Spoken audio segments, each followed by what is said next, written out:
All right, Matt the Mortgage Guy here. I'm recording a quick video. This is going to be a real life example of an appraisal coming in short.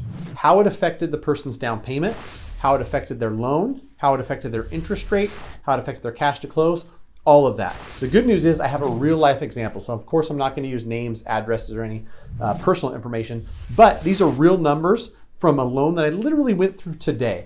And we have the discussions beforehand that, hey, if it appraises above this amount, it's really not going to affect your loan at all. Even if it comes in $30,000, $40,000, $45,000 less than what you're in contract in, it's not going to affect your loan or your monthly payment in a big way. And I'll show you the math behind it. I'll show you why. Hopefully this helps somebody know that this is California prices. So inevitably I'm going to get comments like, oh my gosh, 900,000, that could buy the whole city I live in.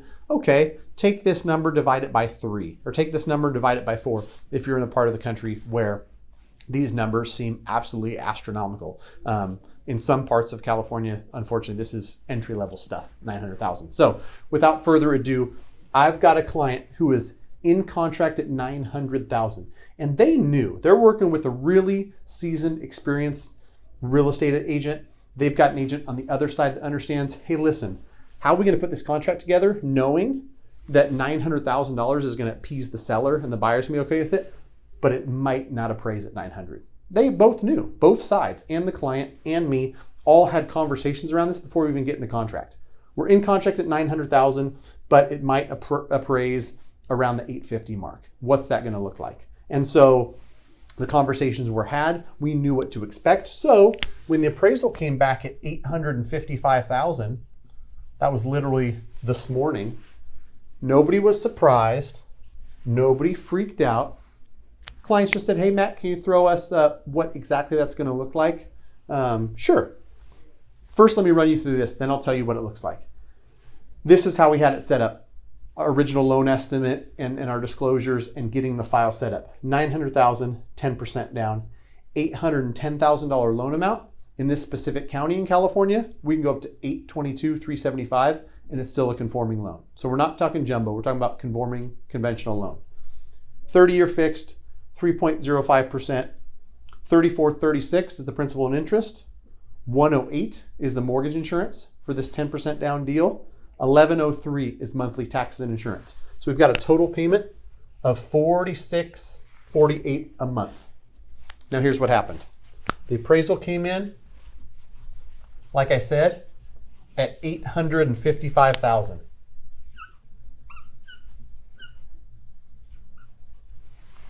Originally, we had 900, putting 90,000 down to get us a loan amount of 810.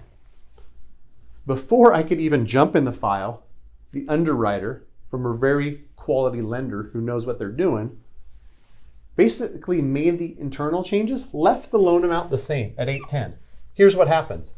855 to 810 is roughly 5% down. If it was 5% down, it'd be 812, 250. So now, from the internal lender's perspective, this goes from a 90% loan to value loan to a 95% loan to value loan. Now here's something that's very important to understand. Of everything that changes because of the 855 loan amount, here's things that don't change. I'm sorry, 855 appraised value. Loan amount stays the same. $108 a month mortgage insurance goes to $148. I could explain it real simply and be like, this is the only thing that changed, the mortgage insurance. Literally, the only thing, for all intents and purposes. Taxes and insurance, my client found insurance that was slightly cheaper. So that went from 1103 to 1069. Now you might call this cheating because we saved $34 there. But when the new disclosures went out and they said 46.54, again, this is a real life example. This isn't something I'm making up. There's $6 difference in monthly payment. Okay, well, how are we going to make up the spread? That's your next question. Because it came in 45,000 less than it appraised at. Well, we've already essentially made it up. We planned on doing 90,000 down on a $900,000 purchase to get us to an 810 loan amount. we're still putting $90,000 down because we've got an 810 loan amount and a $900,000 purchase price. The only difference, the lender views it as a 95% loan to value instead of a 90% loan to value, so they changed the mortgage insurance from 108 to 148. The cash to close, exactly the same. The mortgage insurance, $40 more. So if they didn't find this deal on homeowners and that didn't go down 30 some odd bucks, the payment would have gone up $40. So the moral of the story is, as you get to bigger and bigger down payments that you start with, the less effect a light appraisal has on your monthly payment. And I've explained it, I think, in a prior video where I had a client who was putting 35% down or 33% down, somewhere in that neighborhood. The appraisal came back, and now from the lender's perspective, it was 27% down, appraised value to new loan amount. Nothing at all changed. Here's something that did change. Worth mentioning, right? You're buying a house for $900,000. This appraiser's opinion of value on the day that they did the appraisal, whatever you think of appraisals and appraised values, this one appraiser's opinion of value on this one day, based on the comps that they used, was $855. So mentally, you have to be okay with that. Which quality agents I work with and the way that I run my business, transparent. If you're okay with that as a client, you're okay with that. If you're not, and that's a big deal, then to be quite honest, you never wrote this offer in the first place. You were never in this position. But if you knew that it could come in light, you knew what could happen. In this case, very little. We had kind of 850 and above where it wasn't going to change very much. And I'll do a quick one. Hopefully I get it right. Let's say that this came in at 840. What would happen then? That's a lot lighter. Well, we would still have to get to 95% loan to value to not have pricing change. So 5% down of that is, quick math, 42 grand. So we'd have to go down to a 798 loan amount. That's 12,000 less than currently set up. So it appraises at 840.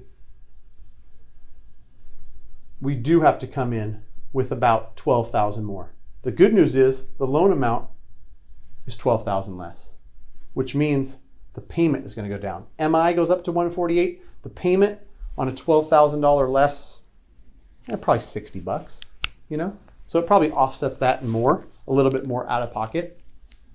Again, another thing that this client and we had discussed. We knew what we were up against. And, you know, Bay Area, Southern California, other places where home prices 8, 9, $1 million, $1.2 million, these things are highly competitive. And like a conversation I had with a client yesterday, listed at 960, probably going to go for 1.2, probably won't appraise for more than 1.1, 1.150 at most.